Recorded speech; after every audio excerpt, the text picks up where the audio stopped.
Good evening, ladies and gentlemen. How are we getting on?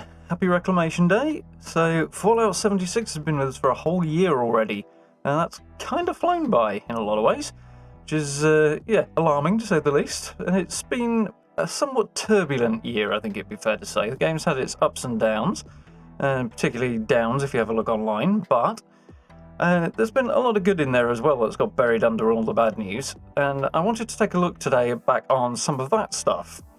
As when I was trying to figure out what I wanted to do to mark this particular milestone, I wasn't really sure how to approach it. Now, a lot of people have got some fairly substantial retrospectives and essays on the game and stuff coming up, which would be well worth a look, I'm sure.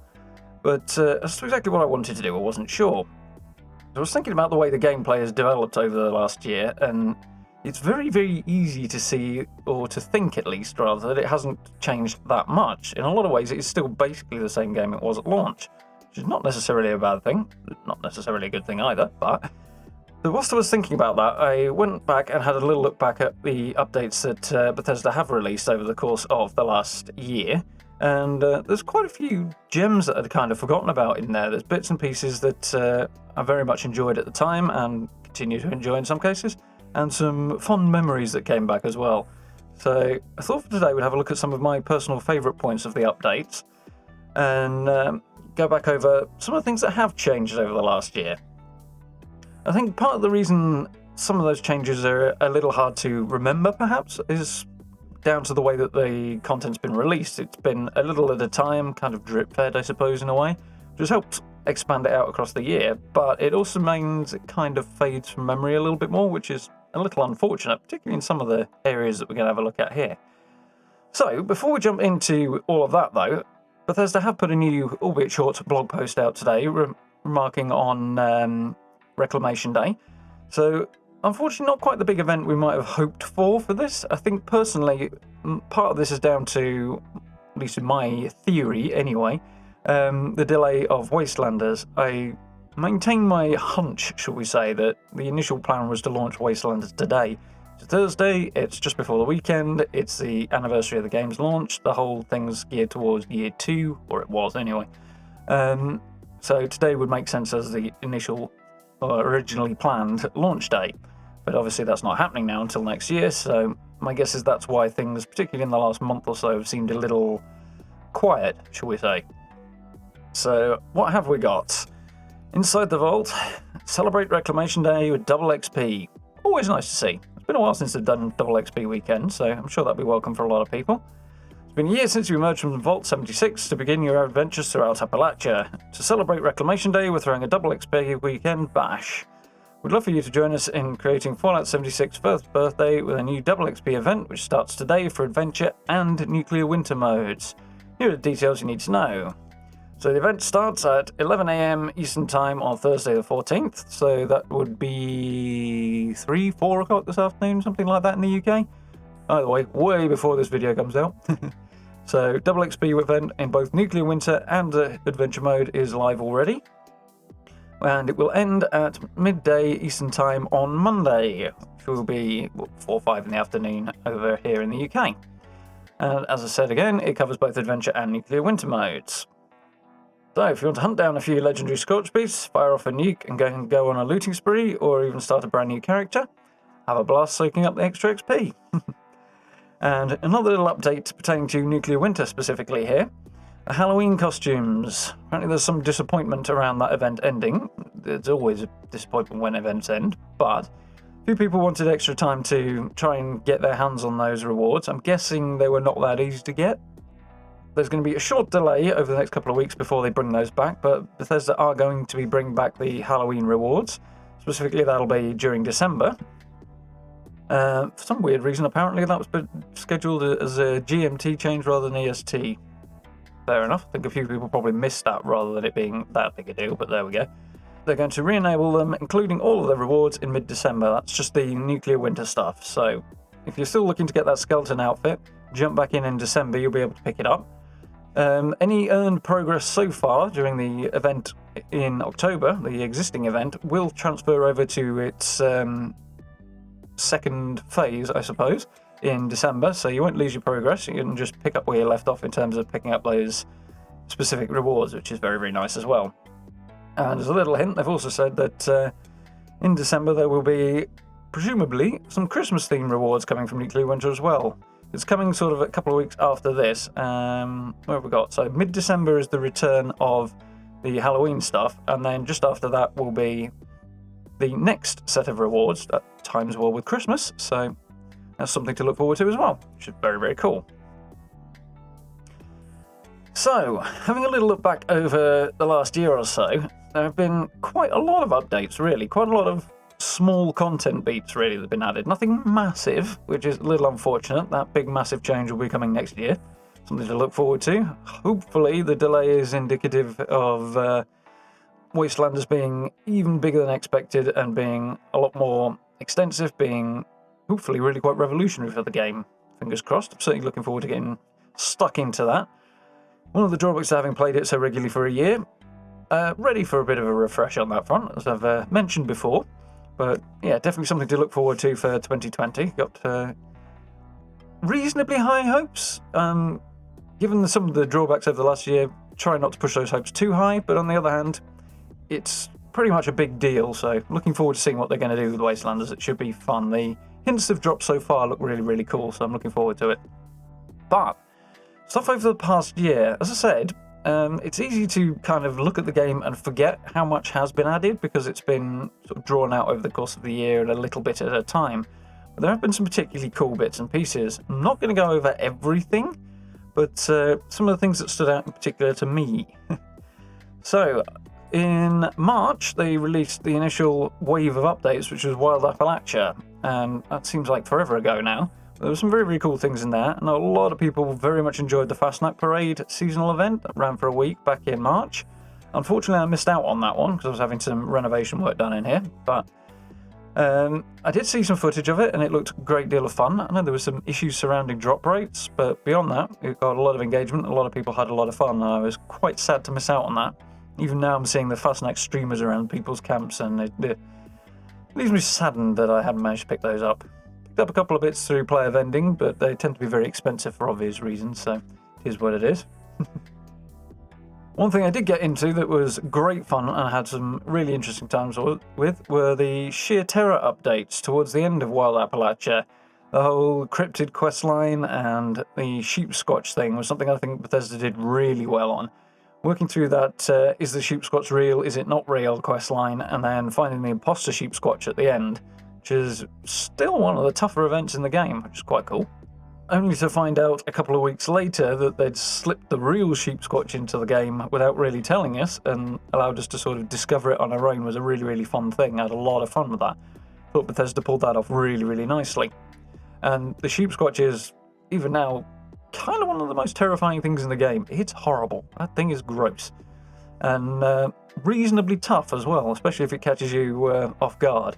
Some of my early encounters were certainly entertaining. On stream we ran into a sheepsquatch just near the National Isolated Radio Array, which was one of my earliest encounters, and by the end of that I think I had about half a dozen or a dozen shots left in my Gauss sniper that I was using at the time.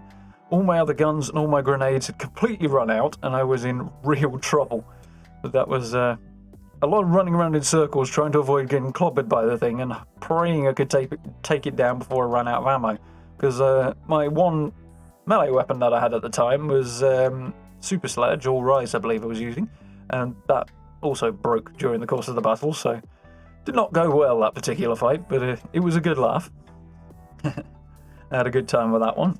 One of the other things they added early on in Wild Appalachia was the Nukashine questline, which was a little mixed in terms of responses. As somebody who doesn't use a lot of chems, doesn't therefore drink a lot of the cocktails and brews you can make during the Nukashine questline, it's not something I took advantage of a great deal, but it had a really unique vibe that I really liked. It was a very, very different feeling to progressing through that quest, which was quite cool. Would have been nice if it was a bit longer. I think maybe if I'd done more of the dailies, it might have drawn it out a bit more and I got more out of it.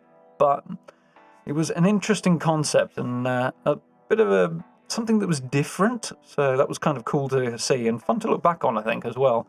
Biv is a very interesting individual, to say the least.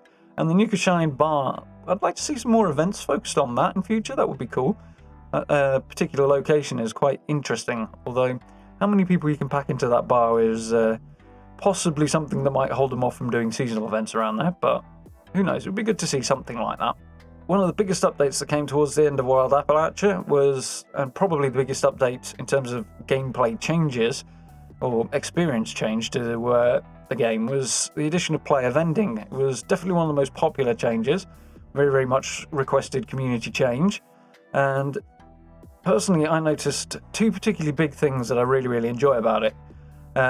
Firstly, there's a huge amount more interaction amongst players now that player vending is in the game. You see players more often, you give them a wave, you say hello, that sort of thing, which is really, really cool. And you get to see a lot more of other people's camps, because obviously previously they didn't appear on the map, and you occasionally stumbled across them, but it was in a very limited way. Now you can just hop between players' camps as far as the ones that have player vending activated anyway.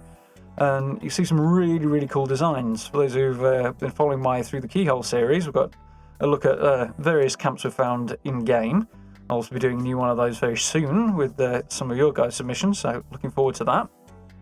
But I'll mark that up in the corner as well, so you can take a look at that if you haven't already. There's some amazing designs out there that I've really, really enjoyed stumbling across, so well worth a look. It's been one of my favourite features of the player vending in particular. As have the kind of increased amount of just sort of joviality amongst players. A number of people you run into just giving you a friendly wave or a daft little emote has been good fun. It's been a really nice little addition, that. And yeah, I think player vending has definitely been one of the shining lights of the last year in terms of the updates.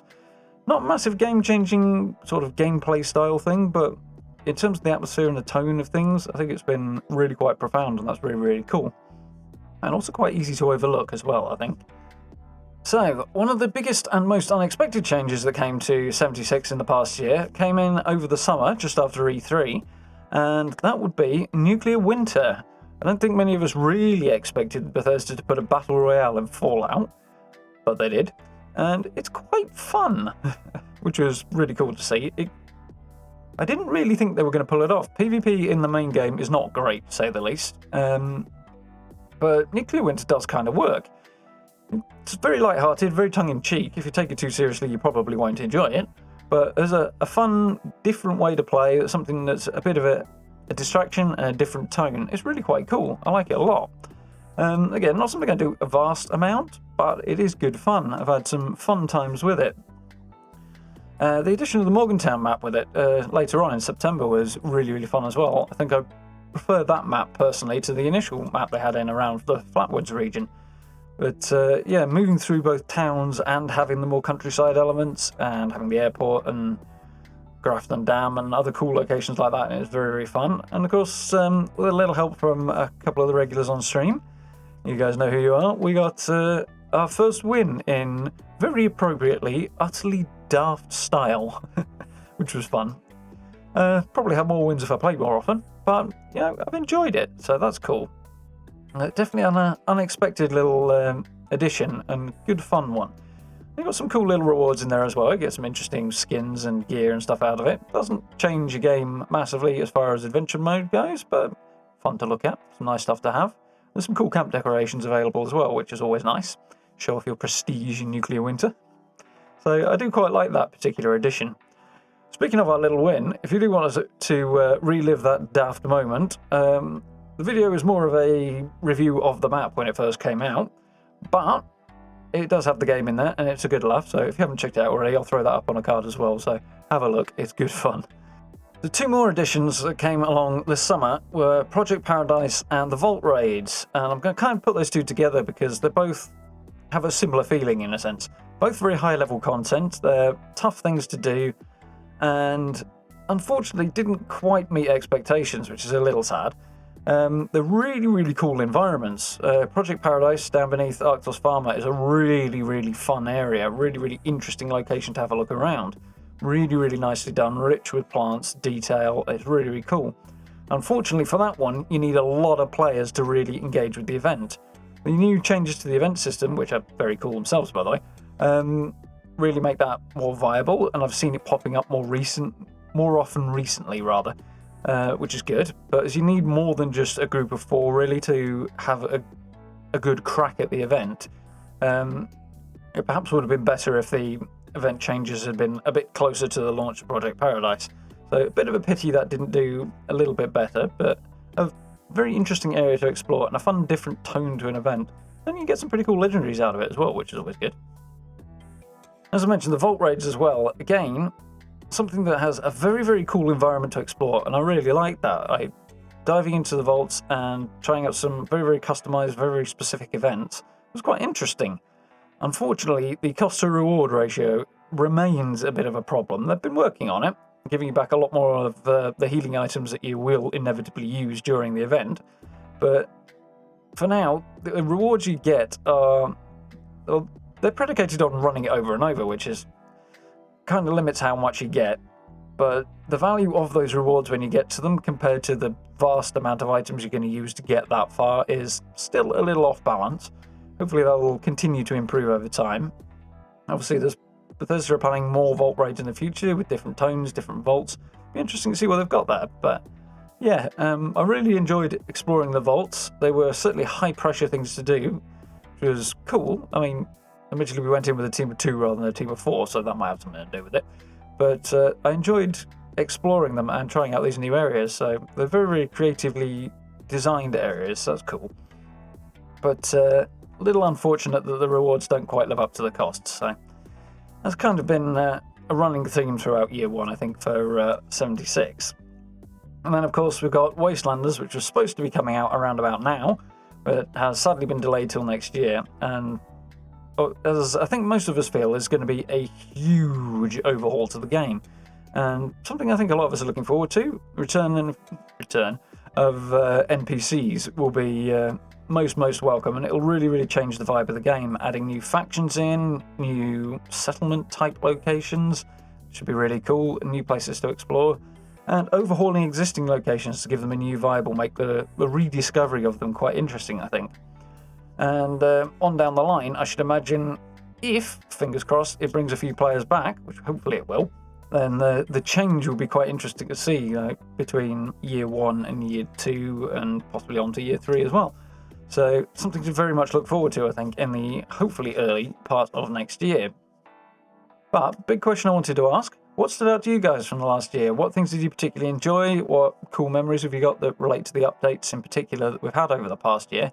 Let me know your anecdotes and experiences down in the description. Let's focus on the fun stuff more than anything else, because after all, the negatives, we've done that. It's kind of been done to death. Let's have a look at the fun stuff. But yeah, some cool stuff that I think has been easily overlooked, mostly down to the way it's been released a bit at a time and the joyous negativity online. But yeah, the last year has been quite significant in a way, and stability has improved, some very, very cool additions to the game, and hopefully some very, very cool ones lined up in the future. So very much looking forward to seeing what 2020 has in store for us regarding 76. So yeah, I hope you guys have enjoyed looking back at some of the points that perhaps you might have forgotten over the past year. I know I did until I actually went back and took a look. So let me know what you guys think about your memories, your favourite things from the last year. And in the meantime, as always, social media links down in the description if you want to catch up to date with what I'm doing over there. Do catch one of the live streams as well if you haven't already. We have a good time playing both Fallout 76 and a few other bits and pieces as well. Looking forward to tackling the new Star Wars game over the next week or so that should be very, very good fun. And we've got the Outer Worlds to wrap up as well, so a lot of cool stuff coming over the next few months. And as always, if you liked the video, please do consider dropping a thumbs up. It's very, very much appreciated. For now, thank you very much for watching, and I look forward to speaking to you all very, very soon.